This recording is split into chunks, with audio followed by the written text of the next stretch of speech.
చాలామంది ఐవీఎఫ్కి వెళ్ళే couples so చాలా తరచుగా అడిగే క్వశ్చన్, కానీ వాళ్ళ మైండ్లో ఉండే డౌట్ ఏంటంటే ఆఫ్టర్ ఎంబ్రియో ట్రాన్స్ఫర్ యూరినేషన్ కానీ వెళితే అబార్షన్ అవుతుంది అని, ఎంబ్రియో ట్రాన్స్ఫర్ తర్వాత. సో అసలు దీని గురించి మాట్లాడుకునే ముందు ఎంబ్రియో ట్రాన్స్ఫర్ అంటే ఏంటి అనేది బ్రీఫ్గా మాట్లాడుకుందాం. సో ఎంబ్రియో ట్రాన్స్ఫర్ అంటే మనం ఏదైతే ఐవీఎఫ్కి వెళ్ళిన ఒక ఫిమేల్, సో అందులో మనము 10 days ఇంజెక్షన్స్ ఇచ్చి ఎగ్స్ అనేవి కలెక్ట్ చేస్తాం. సో ఏ రోజైతే మనం ఎగ్స్ కలెక్ట్ చేస్తామో ఆ రోజు హస్బెండ్ యొక్క సిమెన్ శాంపుల్లోని స్పర్మ్స్ అనేవి మనం సెపరేట్ చేసి ఇక్సీ ఆర్ ఐవీఎఫ్ అనేది చేసి ఎంబ్రియోస్ని మనం 5 days ఇంక్యుబేటర్లో కల్చర్కి ముందుకు తీసుకెళ్తాం. సో డే 5న మనకి ఎంబ్రియో యొక్క స్టేటస్ అనేది క్లారిటీ వస్తుంది. సో ఈ ఎంబ్రియోస్ని వన్స్ ఫ్రీజ్ చేసుకున్నా లేదా ట్రాన్స్ఫర్ చేయించుకోవాలనుకుంటే సో అదే స్టెప్లో 1-2 daysలో ట్రాన్స్ఫర్కి వెళ్ళినా దాన్ని మనం ఎంబ్రియో ట్రాన్స్ఫర్ అంటాం. సో అసలు ఎంబ్రియో ట్రాన్స్ఫర్లో ఏం జరుగుతుంది అంటే ఎంబ్రియో ట్రాన్స్ఫర్ అనేది ఒక చిన్న ప్రొసీజర్ లాంటిది. సో దానికి మనం అనెస్థీషియా ఇవ్వాల్సిన అవసరం లేదు. సో దానికి ఎన్బిఎంలో రావాల్సిన అవసరం లేదు. అంటే మామూలుగా మీ వర్క్ మీరు చేసుకుని ఫుడ్ రెస్ట్రిక్షన్స్ అనేది ఏమీ ఉండదు. సో అండర్ అల్ట్రాసౌండ్ గైడెన్స్ వెజైనల్గా ట్రాన్స్ వెజైనల్ అల్ట్రాసౌండ్ గైడెన్స్ ద్వారా మనము ఎంబ్రియోస్ని అనేది ఒక సన్నటి కెథెటర్ ద్వారా ఎంబ్రియోస్ని మనం యుట్రస్లో ప్లేస్ చేస్తాం అన్నమాట, అండర్ అల్ట్రాసౌండ్ గైడెన్స్. దీన్నే మనం ఎంబ్రియో ట్రాన్స్ఫర్ అని అంటాం. సో దీనికి ప్రికాషన్స్ ఏమన్నా ఉంటాయా, జాగ్రత్తలు ఏమన్నా ఉంటాయా అంటే డెఫినెట్గా మేజర్గా మీరు మార్పులు ఏమీ చేసుకోవాల్సిన అవసరం లేదు.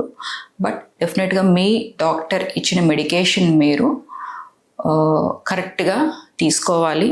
అట్ ద సేమ్ టైం ఏంటంటే ఏమన్నా ఫర్దర్గా ప్రీ మెడికేషన్స్ మీద ఉన్నా లేదా diabetes, hyper tension, thyroid medication మీద ఉన్నా కూడా అవి కంటిన్యూ చేయాలి. ప్లస్ థర్డ్ ఇంకోటి ఏంటంటే చాలామంది ఎంబ్రియో ట్రాన్స్ఫర్ అనేది బెడ్ రెస్ట్లో ఉండాలి, సో వర్క్ అనేది అవాయిడ్ చేయాలి, కంప్లీట్ రెస్ట్లోనే ఉండాలి అని అనుకుంటారు. బట్ అది పూర్తిగా ఒక మిత్ మాత్రమే.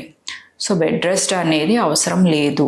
రొటీన్ వర్క్స్ అది చేసుకుని మీ వర్క్స్ని కూడా మీరు కంప్లీట్ చేసుకుని ఒకవేళ జాబ్ చేస్తున్నా జాబ్ని ఏమీ డిస్కంటిన్యూ చేయాల్సిన అవసరం లేదు. వర్క్స్ని కంటిన్యూ చేసుకుంటూ మీరు ఎంబ్రియో ట్రాన్స్ఫర్ చేయించుకుని సో అదే రోజు మళ్ళీ మీరు మీ యొక్క వర్క్స్ని మీరు కంటిన్యూ చేసుకోవచ్చు అనమాట. సో ఇది కేవలం ఒక 15 minutes ప్రొసీజర్ మాత్రమే.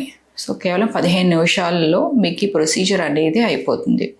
బట్ కొంతమందిలో కొంచెం ప్రీ మెడికేషన్స్ అనేది ఇవ్వటం జరుగుతుంది కాబట్టి 1 hour బిఫోర్ మీరు హాస్పిటల్ ప్రెమిసెస్లో ఉండాలి.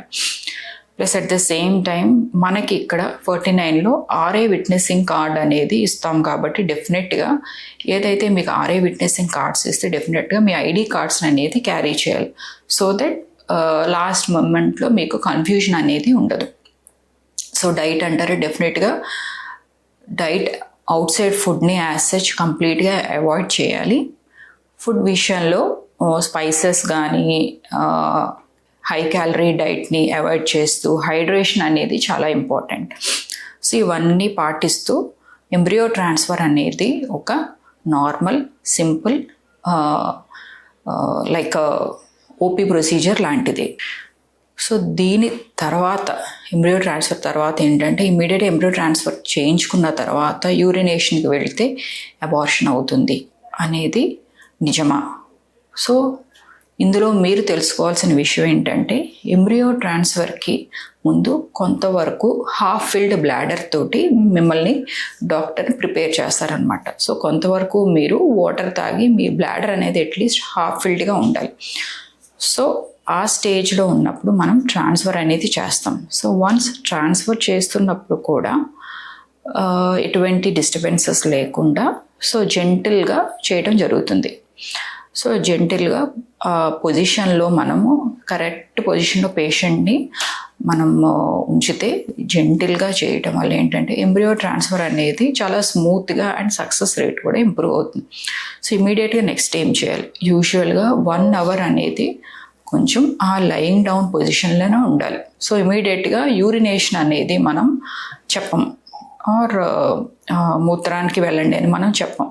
సో అట్లీస్ట్ ఒక 1 అవర్ మీరు లై డౌన్ పొజిషన్లో ఉండి తర్వాత you can do your routine activities. అంటే వాష్రూమ్కి వెళ్ళినా ఏమీ ఇబ్బంది ఉండదు, మీరు ట్రావెల్ చేసినా ఏమీ ఇబ్బంది అనేది ఉండదు. సో 1 అవర్ అనేది కొంచెం పొజిషన్లో ఉండమని చెప్తాం. సో కొద్దిగా రెస్టింగ్ పొజిషన్లో.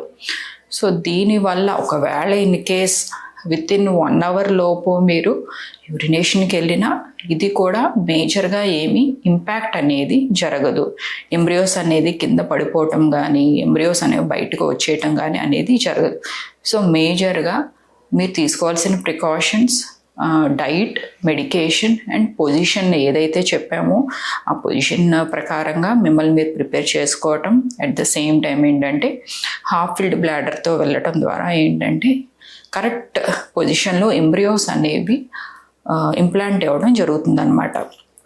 ఫర్దర్గా మీకు ఈ స్టెప్ మీద ఏమైనా డౌట్స్ ఉన్నా డెఫినెట్గా నన్ను రాజమండ్రి బ్రాంచ్ వచ్చి కలిసి మీ డౌట్స్ని క్లారిఫై చేసుకోవచ్చు. Thank you so much.